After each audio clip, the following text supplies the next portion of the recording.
Sometimes when you walk along this busy and noisy Moscow street and see this building of concrete and glass, you may think it's not possible to find old Moscow anymore. But this is not true.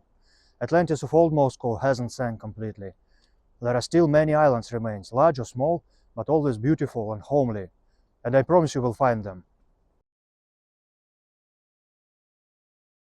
Today we are walking around the Taganka Hill, one of the oldest and most beautiful parts of the Moscow city center.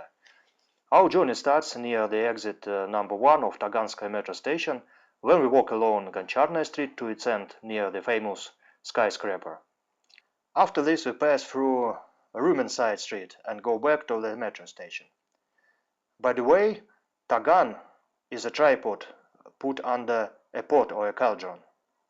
In this video I plan to talk about two old churches, the Assumption Church in Goncharnaya Street and the St. Nicholas Church in Bolvanovka, just by the metro station.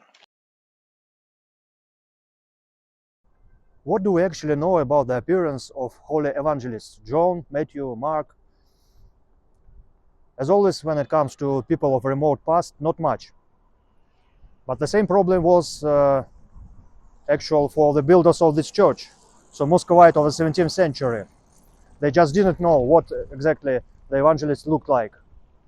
So when they decided to decorate their church by painted tiles depicting the evangelists, they just drew themselves.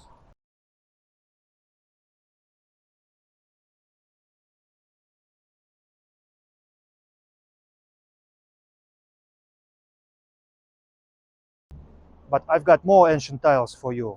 Look at this northern facade of this church. And let's think about aesthetical views of our ancestors.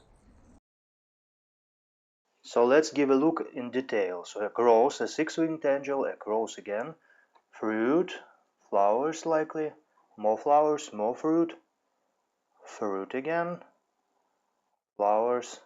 It seems they really liked fruit in the 17th century. So just behind me, on the very first plan, this is a part of the church built in the 17th century.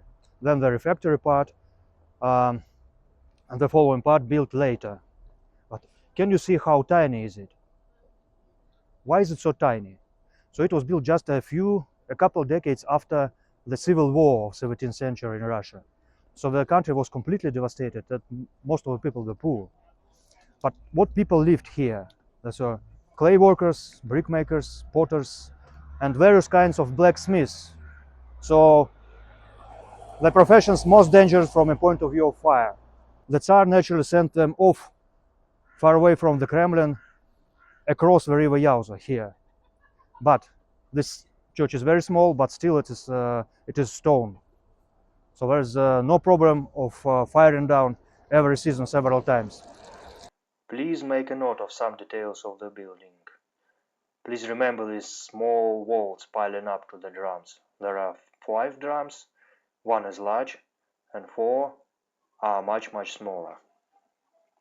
The bell tower dates to a later time. So let's think about this church as of a grandmother. And now let's go and see the granddaughter.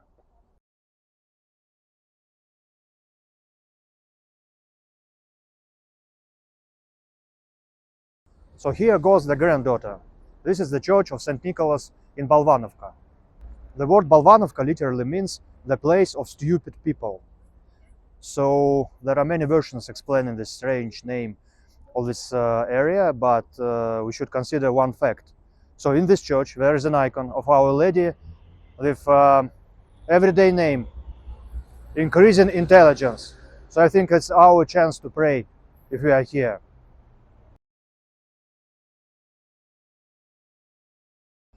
So let's now compare part by part these two churches.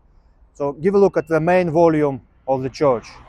It's difficult to believe, but its area, the square, is almost the same as in the Assumption Church, but it's twice as tall, as you can see.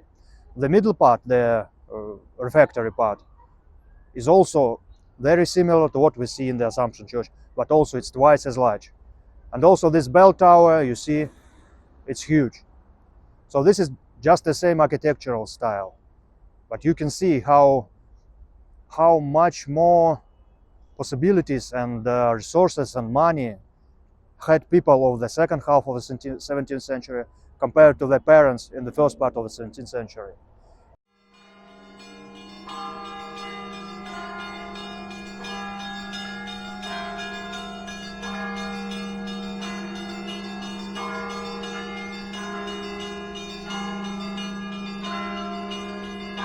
Let's expand a bit on the decorative system of the church.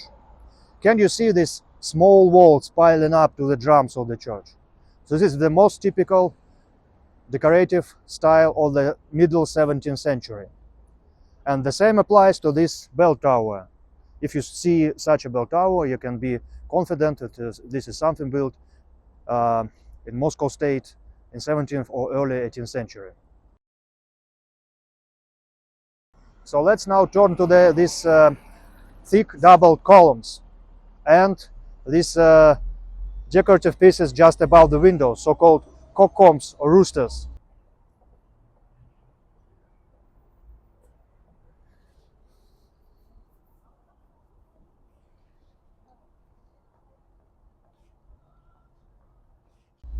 So these are very typical elements of the architectural style of the next period, of the late 17th and early 18th century, so-called Russian Baroque. That's why the church is sometimes called a hybrid building, so as an architectural hybrid between the styles of two times. And also sometimes it's referred to as the last medieval building in Moscow.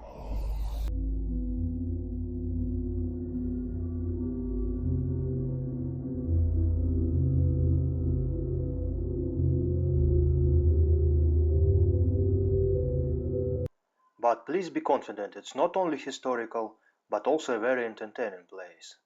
So see you soon on Taganka Hill.